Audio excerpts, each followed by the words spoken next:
CBSE ने अपना class 12 का सेकंड कंपार्टमेंट का रिजल्ट डिक्लेयर कर दिया है और लगभग 1 से 1.5 लाख बच्चों ने ये एग्जाम दिया था, जिसमें से केवल 53% स्टूडेंट ही पास हो पाए हैं और बाकी के बच्चे 70 से 80 हजार स्टूडेंट के हाथ दोबारा से निराशा ही लगी है। तो ऐसे स्टूडेंट्स के लिए एक बहुत बड़ी अपॉर्चुनिटी है, उन्हें निराश नहीं होना है। बॉसे बोर्ड जो एक रिकॉग्नाइज्ड बोर्ड है सीबीएसई और बाकी स्टेट बोर्ड की तरह ही, आप बॉसे बोर्ड से एग्जाम देके इसी साल अक्टूबर में पास भी हो सकते हो। तो इस बोर्ड के अंदर आपको एडमिशन कैसे लेना है, क्या डॉक्यूमेंट्स लगते हैं, तो ये सारी चीजें मैं आपको इस वीडियो में बताने वाली हूँ। तो अगर आपके रिजल्ट में भी आरटी, कंपार्टमेंट या फिर आपने इम्प्रूवमेंट दिया था 75% के लिए और वो एक्सपेक्टेड रिजल्ट आप हासिल नहीं कर पाए हैं, तो ये वीडियो आपके लिए होने वाली है।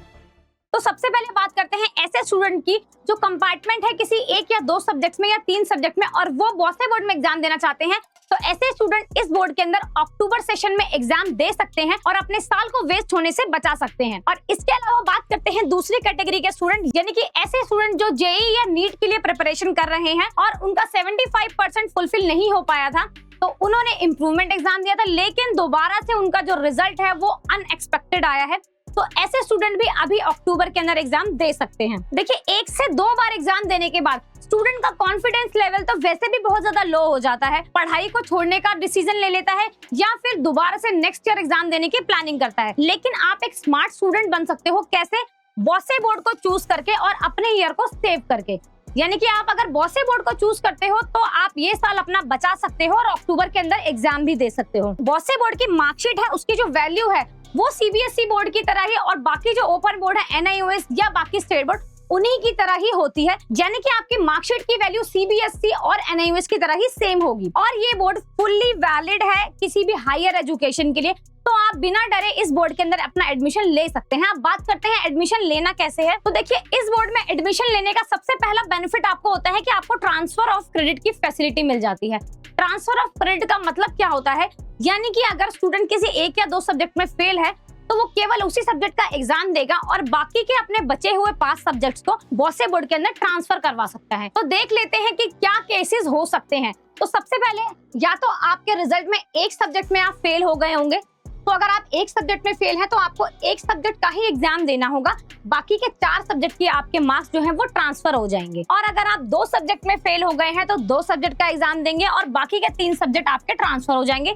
इसी तरीके से 3 और 4 सब्जेक्ट में अगर आप फेल हैं तो उन्हीं सब्जेक्ट का आप एग्जाम देंगे और बाकी के बचे हुए सब्जेक्ट आपके आसानी से ट्रांसफर हो जाएंगे। और बॉसे बोर्ड ही एक ऐसा बोर्ड है जहां पर आपको मैक्सिमम 4 सब्जेक्ट को ट्रांसफर करने की फैसिलिटी मिलती है। बाकी के बोर्ड्स में आपको मैक्सिमम 2 सब्जेक्ट को टीओसी करने की ही फैसिलिटी मिलती है, लेकिन बॉसे बोर्ड के अंदर आप 4 सब्जेक्ट ट्रांसफर करवा सकते हैं और आसानी से इस साल अपना एग्जाम दे सकते हैं। अब बात करते हैं ऐसे स्टूडेंट की जो ऑल 5 सब्जेक्ट्स के अंदर फेल हैं, तो भी आप इस बोर्ड के अंदर एग्जाम दे सकते हैं। अक्टूबर सेशन में आपको पूरे 5 सब्जेक्ट का एग्जाम देना होगा। अब बात करते हैं उन स्टूडेंट्स की जो पास तो हो गए हैं लेकिन 75% का क्राइटेरिया फुलफिल नहीं कर पाए हैं। वो स्टूडेंट होते हैं जो या तो जेईई के लिए प्रिपेयर करना चाहते हैं या नीट के लिए प्रिपेयर करना चाहते हैं या किसी भी अदर कॉम्पिटिटिव एग्जाम्स के लिए प्रिपेयर करना चाहते हैं। अगर आप जेईई के लिए प्रिपेयर कर रहे हो तो उस केस में क्या होता है कि अगर आप सारे सब्जेक्ट में पास हो और केवल इम्प्रूवमेंट के लिए 1, 2 या 3 सब्जेक्ट का एग्जाम देना चाहते हो तो आप वो नहीं दे सकते हो, क्योंकि आप ट्रांसफर ऑफ क्रेडिट के लिए एलिजिबल नहीं है। तो ट्रांसफर ऑफ क्रेडिट कौन से स्टूडेंट ले सकते हैं?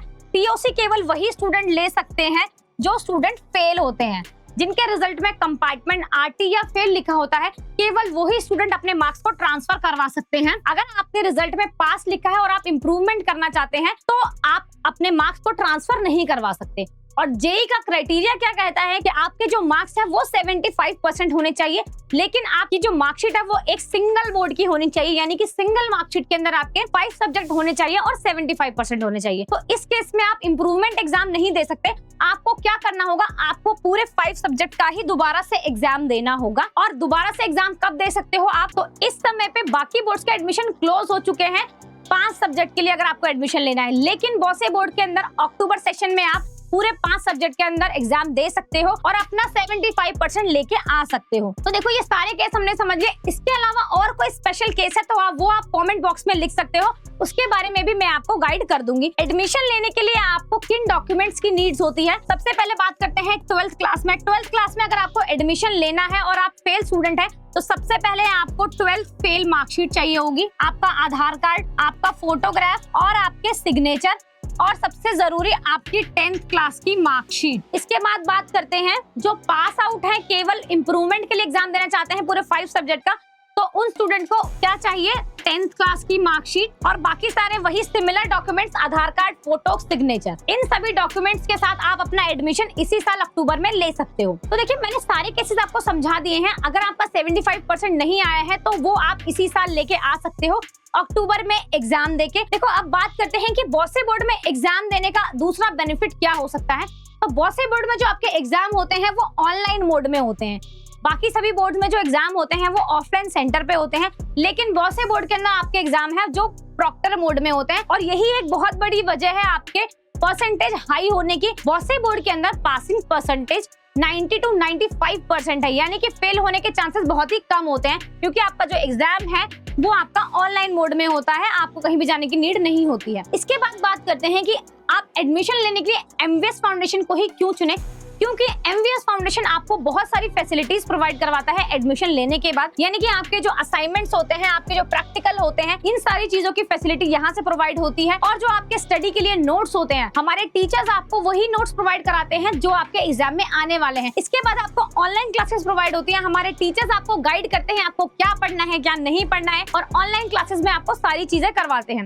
तो ये सारी चीजें आपको यहाँ से प्रोवाइड होती हैं और एडमिशन लेने के बाद आपको पूरी गाइडेंस और सपोर्ट मिलता है कि एडमिशन के बाद आपको क्या क्या चीजें कब कब करनी है। तो इसीलिए जरूरी है कि आप एडमिशन किसी ऐसी जगह से लें, एक ऐसे फैसिलिटेशन सेंटर से लें जहां पे आपको एडमिशन लेने के बाद पूरी गाइडेंस मिल सके। तो बॉसे बोर्ड में एग्जाम देने के बाद आपको क्या क्या फायदे हो सकते हैं, सबसे पहले तो आपका ईयर सेव हो सकता है, आपको ज्यादा मेहनत करने की जरूरत नहीं पड़ती क्योंकि आपके जो मार्क्स हैं वो ट्रांसफर हो जाते हैं, और आपको ज्यादा स्ट्रेस नहीं होता एग्जाम का क्योंकि आपके जो एग्जाम्स हैं वो ऑनलाइन मोड में होते हैं। और अगर आप एमवीएस फाउंडेशन से एडमिशन कराते हैं तो एडमिशन के बाद क्या होना है, कब होना है, सारी गाइडेंस आपको यहाँ से मिलती है, तो इस चीज का स्ट्रेस भी आपको नहीं होता है। तो अगर आप भी इन स्टूडेंट्स की तरह अपने स्कोर को 90 to 95% तक पहुंचाना चाहते हैं तो आज ही विजिट करें एमवीएस फाउंडेशन पे। एडमिशन लेने के लिए दिए गए नंबर पर कॉल करना है या व्हाट्सएप करना है और काउंसलर से पूरी इन्फॉर्मेशन लेनी है कि आपको एडमिशन कैसे लेना है। एक रिजल्ट में फेल होने के बाद जरूरी नहीं है कि आपके सक्सेस के सारे रास्ते बंद हो जाते हैं। एक रास्ता बंद होने की जगह पे आपके 4 रास्ते खुल जाते हैं,